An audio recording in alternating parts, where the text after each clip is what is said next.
Bismillah, Assalamualaikum warahmatullahi wabarakatuh. Salam sejahtera untuk kita semua. Adik-adikku sekalian, saya Andi Sudimas Sulaiman, Gubernur Sulawesi Selatan, mengucapkan selamat datang dalam program Smart School Dinas Pendidikan Provinsi Sulawesi Selatan. Hari ini adik-adik sekalian akan mengikuti pembelajaran hybrid dalam program Smart School.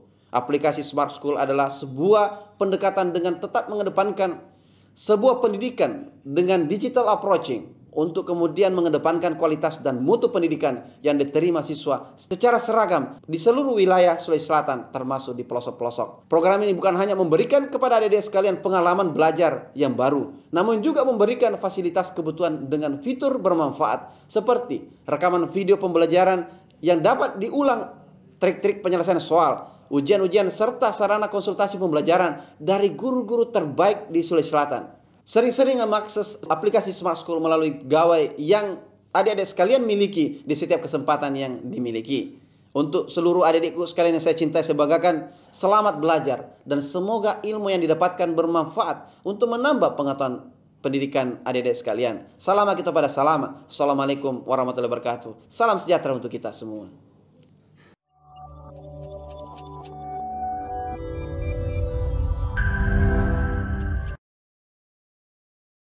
Assalamualaikum warahmatullahi wabarakatuh. Apa kabar hari ini anak-anak?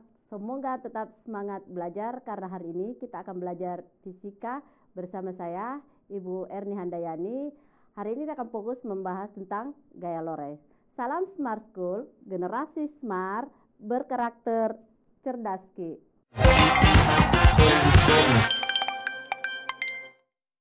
Hari ini kita akan membahas tentang gaya Lorentz. Yang pertama, kita akan bahas gaya Lorentz pada kawat sejajar berarus listrik. Jadi, gaya Lorentz dapat timbul pada dua kawat lurus penghantar arus listrik yang terletak sejajar dengan jarak tertentu. Adapun menentukan gaya arah Lorentz menggunakan kaidah tangan kanan. Perhatikan bahwa tangan kanan jari sebagai arah arus, keempat jari lainnya sebagai arah medan magnet, sementara gaya Lorentz di telapak tangan seperti ini. Bisa juga menggunakan teknik seperti ini.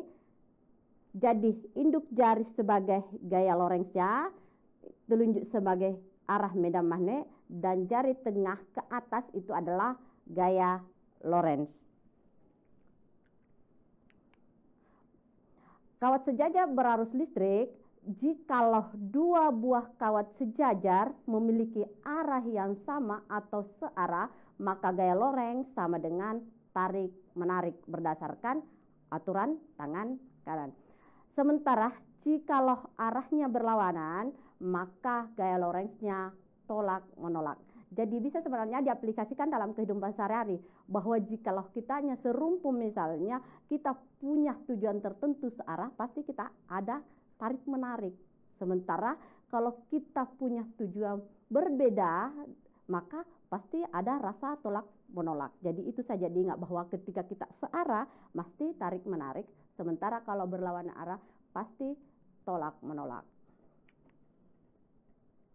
Persamaan gaya Lorentz pada kawat sejajar berarus listrik, E per L sama dengan mu0 I1 I2 per 2 pi A, di mana E per L adalah gaya persatuan panjang dalam satuan Newton per meter, mu0 adalah permeabilitas ruang vakum atau ruang hampa sebesar 4 pi kali 10 pangkat min 7 Weber per ampere meter, sementara I1 I2 adalah kuat listrik masing-masing pada kawat lurus tersebut dalam satuan ampere.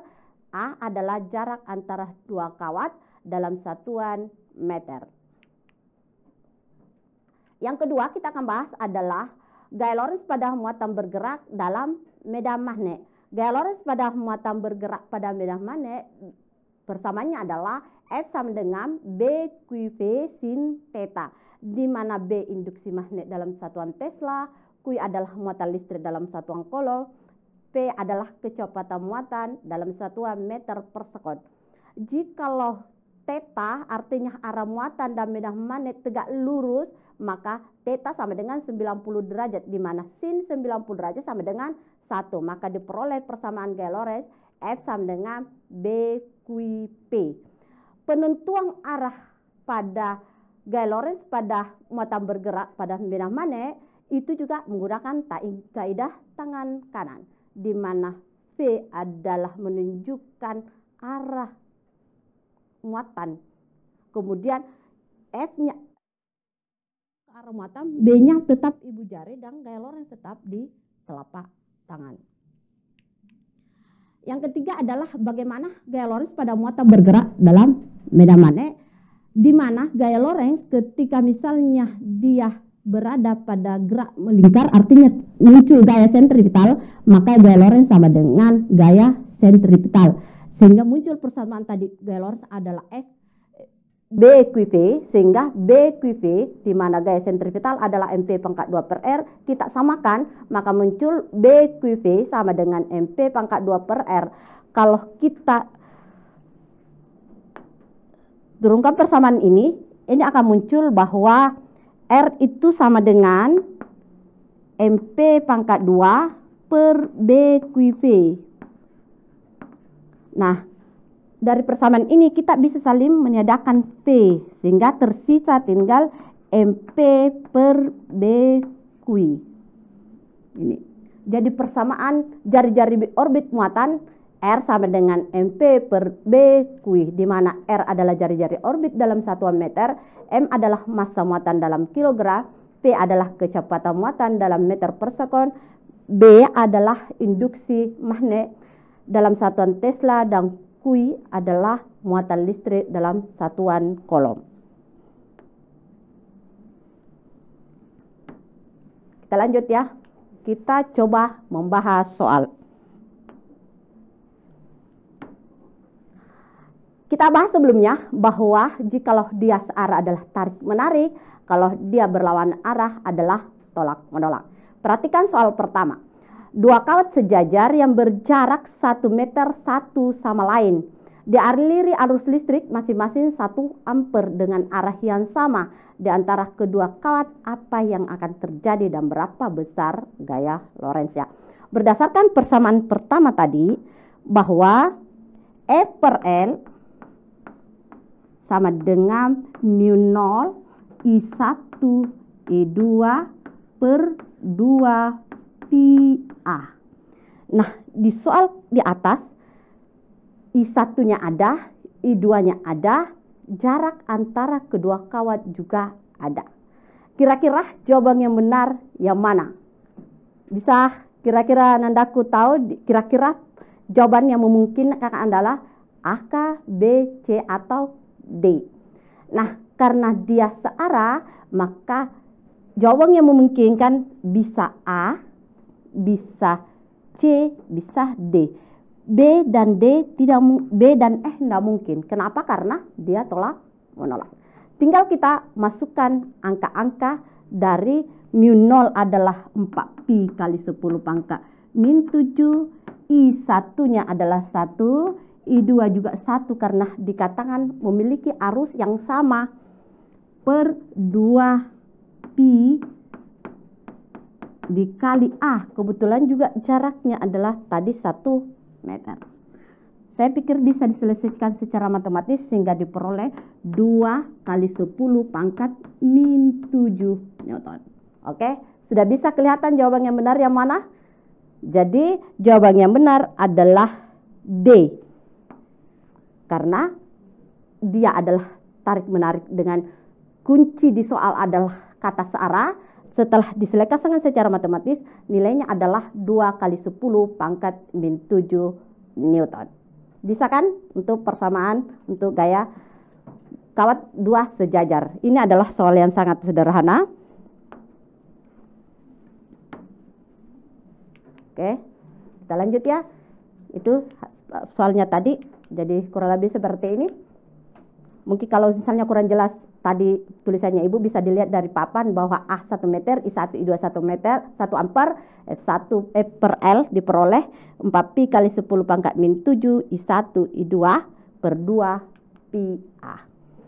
Sehingga nilai terakhir adalah 2 kali 10 pangkat min 7 Newton. Gayanya adalah gaya tarik menarik. Baik, kita coba melangkah soal yang lebih Soal ini pernah muncul di soal UTBK tahun 2019.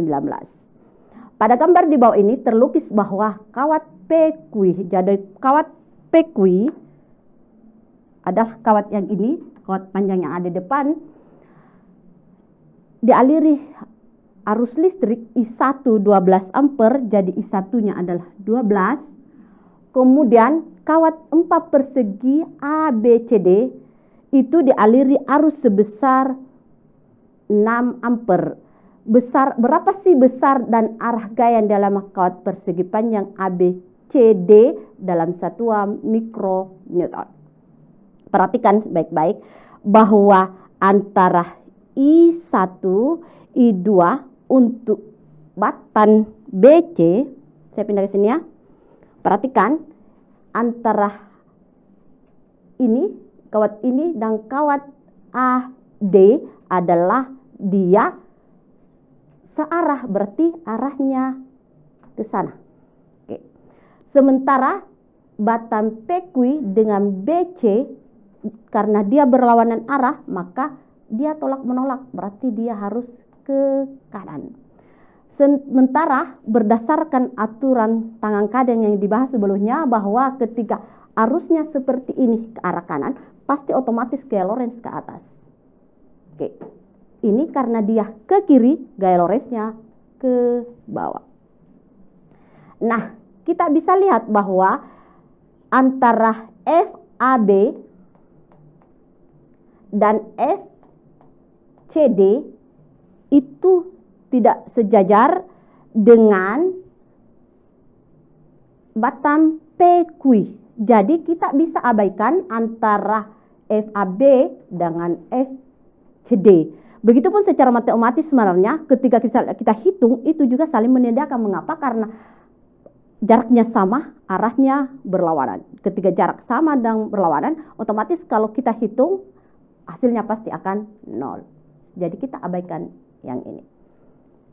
Nah, kita sekarang hitung adalah sisa FAD dan FCD. Oke. Kita diketahui soal tadi jaraknya, berarti jarak tadi 1 cm, jaraknya 0,01 meter. Kemudian jaraknya BC 10 cm berubah, kita satukan menjadi 0,1 meter, I1 12, I2 16. Oke, kita lihat di gambar, saya sudah gambarkan bagaimana arah gaya. Jadi yang muncul nanti adalah FAD dan FBC. Kita bisa hitung bahwa sigma F adalah FDA atau AD dikurangi sigma FBC. Jadi hanya dua batang ini yang berpengaruh terhadap PQ. Kita bisa lanjut, kita masukkan persamaan gaya Lorentz mu 0 I1 I2 dikali R per 2 pi. Ingat bahwa jarak yang dimaksud di sini adalah jarak yang ini. Ini. Oke, jarak dari sini seperti ini. Oke. Sementara untuk A, B, C tentu jarak yang di atas. Oke. Karena kita berhitung dari batang PQ. Oke.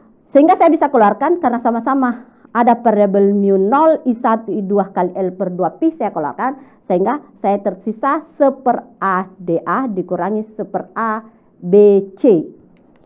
Sehingga ketika saya masukkan angka-angkanya, mu 0 adalah 4 pi kali 10 pangkat min 7 dikali I1 12 dikali I2 6 dikali L 0,2 diperoleh dari panjang batang, yaitu 20 cm atau 0,2 meter per 2 pi. Kalau kita selesaikan ke bawah, ini bisa saling meniadakan, tersisa 2 kali 16 itu 12, berarti tersisa 12 dikali 12 dikali 0,2. Yang sebelah sini 1 per 0,01 itu sama saja 1 per 10 pangkat min 2. Atau kalau kita naikkan ini akan memperoleh nilai 100. Sementara ini akan diperoleh nilai 10. Sehingga ini diperoleh nilai 90. Nah, kita ketahui bahwa 12 kali 12 itu adalah 144. Dikali ini 9 kali 2 tersisa 18. Sehingga diperoleh 2592 dikali 10 pangkat min 7. Kalau kita rubah dalam bentuk mikronewton, karena tuntutan soal tadi adalah dalam bentuk mikronewton, maka harus disamakan dengan 10 pangkat min 6. Berarti diperoleh 259,2 kali 10 pangkat min 6. Maka diperoleh seperti ini. Oke, sehingga diperoleh min 0 adalah 25,2 kali 10 pangkat 6 Newton. Arahnya ke kiri. Kenapa ke kiri? Karena FDA lebih besar daripada FBC. Bisa ya untuk soal ini? Saya pikir soal ini yang penting memahami konsepnya, bahwa cara menentukan arah itu yang sangat penting. Dilihat jika dia searah, dia mengarah kepada kawatnya atau tarik menarik. Ketika dia tidak searah, tolak menolak. Kemudian yang kedua yang menjadi penekanan kita adalah jarak, karena itu sangat menentukan. Jadi jarak antara kedua kawat yang dimaksud. Setelah itu kita hitung secara matematis. Kita coba soal ini. Ini juga masuk kategori soal Hodge. Nah, kawat A dan B terpisah sejauh 2 meter dengan kuat arus masing-masing 1 ampere dan 2 ampere. Kemudian muncul kawat ketiga. Kawat ketiga ini di mana sih diletakkan sehingga sementara resultan gaya pada kawat ketiga sama dengan 0. Perhatikan di gambar di atas ada 3 kemungkinan diletakkan IC. Bisa saja di antara IA dan IB. Kemungkinan kedua adalah di sebelah kiri A. Dan yang kemungkinan yang ketiga adalah di sebelah kanan B. Nah, ini kemungkinannya. Kita lihat kemungkinan yang pertama. Ketika saya simpang di tengah, perhatikannya dia akan menghasilkan nilai 0 jika muncul 2 arah yang gaya yang berlawanan. Kalau dia searah tidak mungkin 0 karena akan muncul nanti bilangan penjumlahan. Yang kita butuhkan adalah bagaimana menghasilkan angka 0, tentu dibutuhkan bilangan pengurangan. Sehingga kita butuh 2 gaya yang saling tolak menolak. Kita coba simpang IC di antara IA dan IB. Kita kasih naik karena IC adalah arahnya ke atas. Kita simpan di tengah atas. Maka yang terjadi adalah antara IC dan IA adalah tarik menarik. Oke, dia akan seperti ini. F A C. Nah, bagaimana ketika C dengan B? Apakah dia tarik menarik atau tolak menolak? Perhatikan, IB ke bawah, IC ke atas, berarti tolak menolak. Maka ketika dia tolak menolak, pasti saling tidak mendekati tapi meninggalkan, menjauhi. Maka yang terjadi adalah juga ke kiri F BC. Oke. Maka yang terjadi ketika saya sisihkan di tengah, maka tidak mungkin hasilnya 0 karena arahnya sama-sama ke kiri. Oke.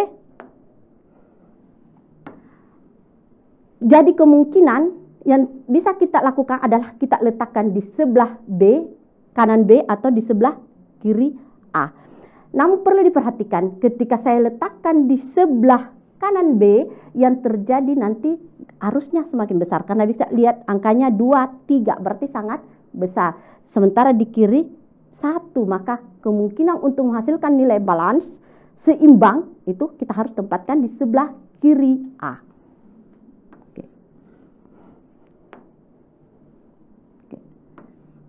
Di sebelah kiri A, ini IC. Nah, kita bisa lihat bahwa ketika di sebelah kiri A, kita tinggal misalkan saja. Misalnya antara IA dengan IC, kita kasih jarak adalah misalnya X. maka antara IC dan IB otomatis jaraknya adalah ini ke sini adalah X ditambah 2 karena ada jaraknya ini 2. Oke ya, jadi bisa dipahami menentukan jarak. Jadi sekarang kita mau cari jaraknya di mana saya simpan sehingga menghasilkan sementara gaya Lorentz sama dengan 0. Oke, kita lihat. Oke, bahwa untuk menghasilkan FC sama dengan 0 pengaruh kawat A dan B, maka posisi yang memungkinkan kita letakkan C di sebelah kanan A, sebelah kiri A atau sebelah kanan B. Karena kalau di tengah-tengah tidak mungkin. Nah, cuma kita harus pikirkan kalau di sebelah kanan B yang terjadi adalah muncul berat sebelah karena arusnya jauh lebih besar. Oke, kita misalkan tadi ACA yang tadi. Oke, ini adalah FAC, ini tadi adalah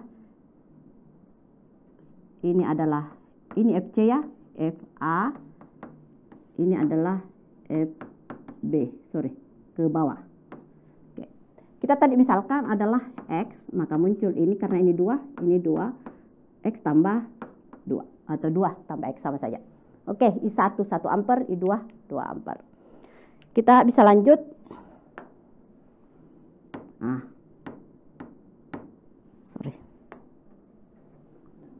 Oke, kita tinggal samakan antara FCA dengan FCB.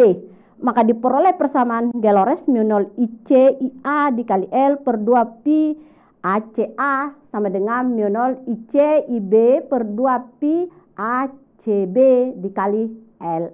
Karena yang saya tandai hitam itu sama-sama di ruas kanan dengan ruas kiri ada, maka bisa saling meniadakan. Misalnya mu 0 sama-sama memuat mu 0 IC, kemudian ada 2pi dan L. Jadi yang tersisa adalah IA per ACA, kemudian IB per ACB. Oke. Sehingga kita tinggal masukkan IA adalah tadi IA atau I1 ya, itu diperoleh 1, kemudian ACA X, kita sudah misalkan sebelumnya, kemudian IB 2, kemudian jarak A ke CB adalah X tambah 2. Kalau kita kali silang, muncul 2X sama dengan 2 tambah X. Sehingga kalau saya pindahkan ke samping, diperoleh, ini ya, bisa. Oke, tinggal dimisahkan 2X. Karena ini pindah ruas, muncul X sama dengan 2. 2X dikurang X adalah X. Sehingga X sama dengan 2. Nah, karena kita tadi simpan di sebelah kiri, maka jawabannya adalah X sama dengan 2 meter di sebelah kiri. Apakah tidak boleh di sebelah kiri B? Bisa saja. Kenapa? Kalau kita misalnya tadi seperti ini, dia di sini 2 meter, ini juga jaraknya tadi 2 meter, maka pasti bisa memungkinkan 4 meter ke sini. Bisa saja jawabannya 4 meter di sisi kiri B. Jadi ini kemungkinan. Jadi besok lusa kalau ketemu soal seperti ini hati-hati karena bisa saja Anda menyimpannya di sebelah kiri A, tapi jawabannya adalah di sebelah kiri B dengan memperhitungkan jarak yang di tengah. Jadi bisa saja jawabannya adalah 4 meter di kiri B. Bisa dipahami persoalan gaya Lorentz pada kawat sejajar. Jikalau ada sementara kurang dipahami, bisa kita diskusikan. Nah, selanjutnya, saya punya soal ketiga. Soal ketiga, perhatikan gambar di bawah menunjukkan tiga buah kawat sejajar yang dialiri arus listrik. Tentukan besar arah dan gaya magnet persatuan panjang yang terletak yang pertama di sebelah kiri, B di tengah, C di kanan. Sekarang kesempatan ini Ibu akan mencoba menyelesaikan di sebelah kiri. Tentu saya berharap Anda yang ada di sekolah-sekolah didampingi guru pendamping bisa mengerjakan di B dan C. Saya dulu arahkan yang di bagian A, bagaimana sih menyelesaikan soal jikalau muncul 3 gaya sekaligus begini dan sama-sama searah. Oke, yang pertama kita bahas bagaimana sih menyelesaikan soal di sebelah kiri. Yang diketahui tadi ya, I12 0,6, A13 0,15 dan seterusnya. Bisa dilihat sebentar di gambar. Oke. Nah, karena ini tarik menarik, perhatikan karena dia searah, I1, I2 searah, maka sama-sama gayanya ke kanan. Oke, antara ini dengan ini. Nah, bagaimana antara I1 dan I3? I1 dan I3 juga sama-sama searah ke atas, yang ini dan ini, maka muncul juga gaya searah. Artinya apa? Kedua gaya ini arahnya sama-sama ke kanan. Maka untuk menyelesaikan persoalan seperti ini, maka equivalencenya sebentar kita jumlahkan. Oke, F1 per L sama dengan F12 per L ditambah F13 per L. Tinggal kita masukkan angkanya. Saya langsung kasih keluar mu0 per 2pi karena sebentar mengandung masing-masing variabel mu0 per 2pi. Jadi yang pertama, gaya pertama adalah mu0 I1 I2 per 2pi A12. Kemudian gaya F13 per L adalah mu0 I1 I3 per 2pi A13. Sehingga saya keluarkan ini. Tinggal kita masukkan angka. Dengan kesepakatan yang awal bahwa ketetapan mu0 itu adalah 4pi kali 10 pangkat min 7. Kita masukkan, kemudian I1-nya tadi 2. Kemudian masukkan I2 3. Jaraknya kita tinggal masukkan yang ini. Hati-hati menentukan jarak A13. Jangan masukkan angka nilai 9. 0,09. Mengapa? Karena kita menghitung jarak dari batang I1. Jadi kita harus jumlahkan. Jadi jarak yang dimaksud adalah di sini. Berarti 6 ditambah 9. Kadang-kadang ini persoalan seperti ini hati-hati menentukan jarak. Kenapa? Karena di opsinya itu pengecohnya sangat ketat. Dalam arti yang apa? Bisa saja Anandaku masukkan nilai 9. Sehingga muncul jarak 6 ditambah 9 muncul 15 cm atau 0,15 meter. Tinggal matematis ke bawah. Saya pikir kalau secara matematika tinggal kita saling meniadakan 2, muncul ini juga bisa. Space ini bernilai 100, ini juga bisa saling meniadakan 8 per 15. Ini 800 per 15, 53,3 dan seterusnya. Sehingga diperoleh nilai akhir 3,06 dikali 10 pangkat min 5 Newton. Nah, sekarang kita lanjut ke bagaimana menentukan ketika yang dicari adalah F2 per L. Di antara Anandaku semua ada yang mau mengerjakannya? Boleh di hasilnya sebentar dikasih lihat Ibu ya. Sampai di sini mungkin ada yang mau bertanya atau ada yang mau tertarik menyelesaikan.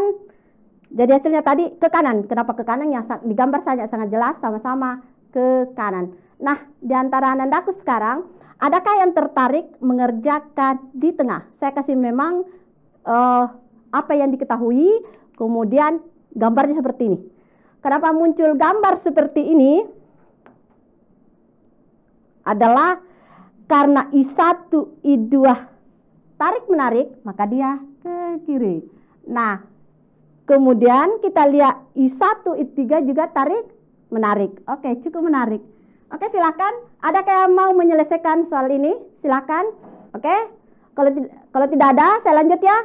Oke, tinggal kita masukkan nilai-nilainya sehingga diperoleh seperti ini. Min0 2pi I1 I3 ya. Kemudian muncul 6,67 kali 10 pangkat min 6 Newton. Ya. Mungkin guru pendamping sebentar bisa membantu adik-adik misalnya ketika ada kekurangan atau ada hal-hal yang ingin ditanyakan, karena mohon maaf saya tidak mendengar sama sekali pertanyaan yang masuk. Nah, kita lanjut. otomatis dia ke kanan karena gaya arus yang di kanan lebih besar daripada yang di kiri. Saya akan melangkahi berikutnya yang bagaimana sih menentukan yang di sebelah kanan. Nah, sebelah kanan ini identik dengan di sebelah kiri tadi. Kalau sebelah kiri tadi semua ke kanan, maka yang di sebelah kanan atau khusus di I3 itu semua ke arah kiri. Jadi dia ke arah I1 tarik menarik, ke arah I2 juga tarik menarik. Sehingga kita bisa menjumlahkan kedua gaya tersebut. Otomatis hasilnya nanti dari hasil penjumlahan itu maka dia akan ke arah kiri. Karena digambar saja sudah arah kiri kedua. 1 dan 2 yaitu F31 dan F32. Oke. Saya pikir tinggal dijumlahkan saja F31 per L ditambah F32 per L sama dengan min 0 per 2pi dengan teknik yang sama tadi. Sama yang pertama I3 I1 A31 kemudian I3 I2 per A32. Kembali lagi penekanan kita adalah di A32. Kenapa selalu tekankan? Karena kadang-kadang kita lupa bahwa jarak yang dimaksud adalah dari batang I3 ke batang I1. Jadi kita harus jumlahkan antara 9 cm ditambah 6 cm muncul 15 cm atau 0,15 meter.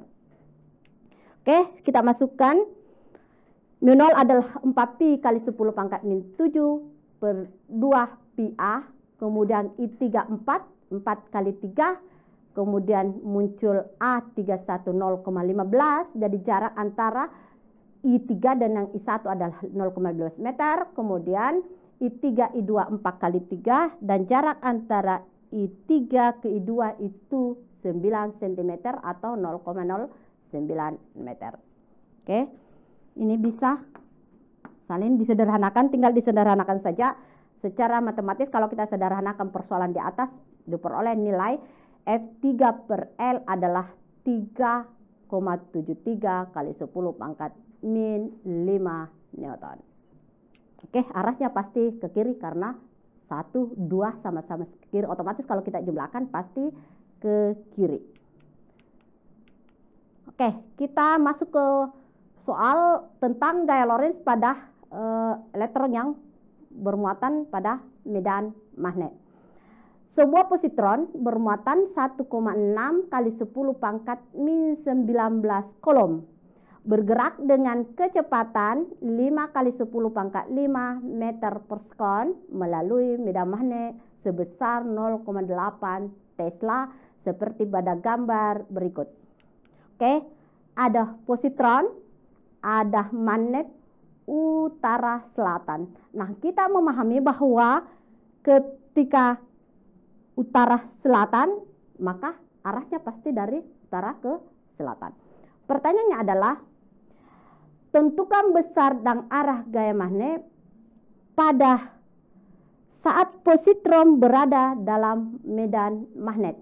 Nah, kita bisa lihat bahwa yang pertama adalah arah gerakan tentu dari utara ke selatan. Kalau kita menggunakan kaidah tangan kanan, utara ke selatan, induk jari itu ada arahnya, maka otomatis positron atau arah kecepatannya itu ke arah layar ini atau ke arah kertas, ke arah dalam. Jadi arahnya bisa kita lihat dengan menggunakan kaidah tangan kanan. Utara selatan otomatis arahnya ke arah layar atau ke arah bidan kertas. Itu yang pertama.